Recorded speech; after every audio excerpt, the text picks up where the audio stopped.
Think about the last 3 news stories that you saw or read. How'd they make you feel?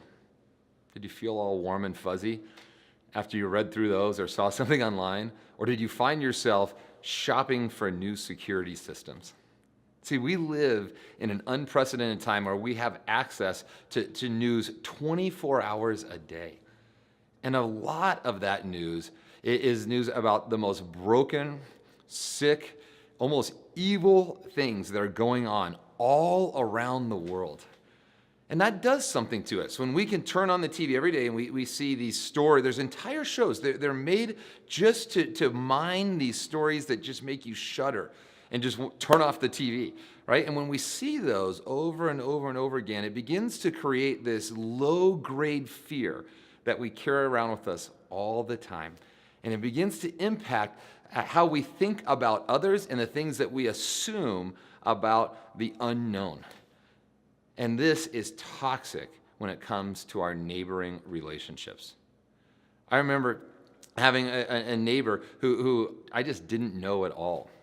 Single man, and he lived down the street. He was incredibly shy. And for some reason, these different narratives, these different stories started to play around in my head. These assumptions started to grow about who this person was and what they were like. And maybe they're just like some of the things that I've seen on the news. And then one day, I was walking down to the corner, and he happened to be out mowing his lawn, and I just said, hey, and we stopped and had that awkward moment where we walked in and just talked a little bit further. What I came to understand is he was a widower. He didn't have any family that lived in our state. That he was just incredibly lonely and that he was shy, but that he was dying for something of depth, for a real relationship. But all of those assumptions that I had made had prevented that from happening. I think that's true for a lot of us. We look around at these different people, and maybe we're going so fast, or maybe there's something just a little bit different about them, and then we begin to build up these roadblocks in the way of taking the next step with that person. Now, let's be honest. There are some really sick people in our world, and there's a chance that one of them lives on your block. But I think we could all agree with this. There's a lot fewer sick people than we think there are. And so we just want to encourage you to begin to question some of the assumptions that you may or may not have made.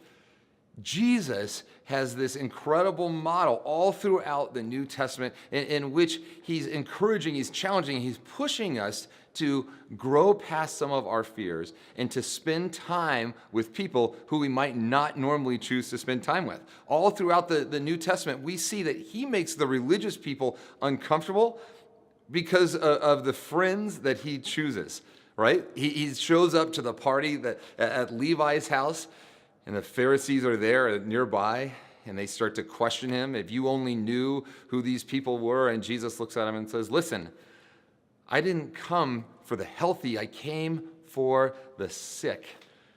What would it be like if we, as the people of God, were in the mix, that we were salt and light, that we were overcoming some of our assumptions, some of our fears about who we were going to spend time with, and that we were actually bringing our whole selves into some of those environments that exist 40, 50, 60, 70 feet right outside our front doors.